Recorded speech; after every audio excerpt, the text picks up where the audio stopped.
David Deroche joins me now. He's an associate professor at the Near East South Asia Center at the National Defense University, and he's live for us in Dohuk in Iraq. Welcome to the program, David.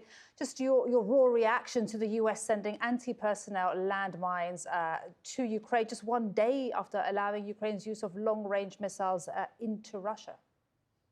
Yeah, it's a major development, and it reflects, I think, the importance of bolstering Ukraine as Russia is making gains in this grinding offensive in Donetsk, Luhansk, Kherson province. So what the United States has done is reversed a policy that we had that said we would only use landmines in the Korean Peninsula, and have expanded not only to to provide these to the Ukrainians to use them. The indications are that they're being restricted only for use within Ukraine, not within Kursk in Russia, that Ukraine has managed to take from the Russians. But it shows the seriousness of the problem there and the desire to help the Ukrainians. And why has the US reversed this policy, and why are these landmines so controversial? And it seemed when we heard Lloyd Austin speaking earlier, he said they're not persistent, they'll self-detonate, they're safer. They won't self-detonate, but what they will do is the fuse. We modified our landmines to have electronic fuses so that basically they're battery dependent. And then once the life cycle of the battery goes out, the mine becomes inert. Basically, it's unfused. So that's the deal there. We've also taken some mines. The M14 mine was made mostly of plastic, and we actually inserted a metal washer in there so that you can detect it with a conventional metal detector in order to remove them.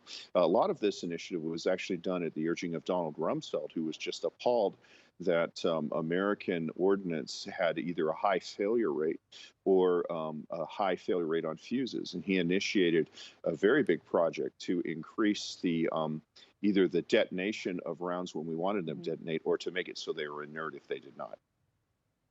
So David, help us understand the fact that so many countries have banned these landmines, and Ukraine is a signatory to the treaty on these.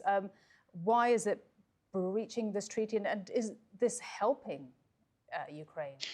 Well, it is helping Ukraine. I mean, basically what we've seen is that in the south, Russia has shown a willingness to sacrifice tens of thousands of soldiers in repeated small infantry assaults in order to take a position, then moving in mechanized forces.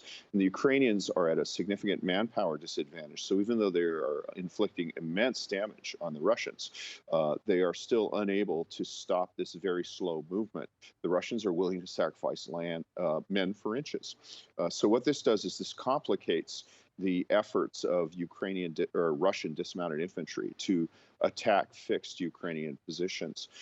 As for Ukraine's position in the Ottawa Treaty, I think that that was signed in a very different time. I think they will formally withdraw from the treaty, and I think they will cite the threat that, the fact that they were being invaded by as a sovereign country in violation of the Budapest Accord that Russia is a signatory to. But David, 1,000 days on in this conflict, Russia's war in Ukraine, does it really help solve the problem? And we've heard Russia calling it a provocation. Well, weapons that are being used on Ukrainian soil against Russian troops, I think it's fair to ask who's provoking whom. I initially thought the Russians would achieve all of their campaign goals within 3 weeks. The Ukrainian fighting spirit and the Ukrainian tactical ingenuity have been greater than we thought. The efficacy of the Russian armed forces are less. The provocation can be removed if Russia basically vacates the sovereign land of Ukraine. I think that it's important to note that the reports are that the U.S. has said these can only be used in Ukraine, not in Kursk. So there is a desire to limit this. And I think the desire is to keep it focused on what is basically an imperialist expansionary effort. David, thank you so much for coming on the program. Thank you for your time and your analysis. David Deroche.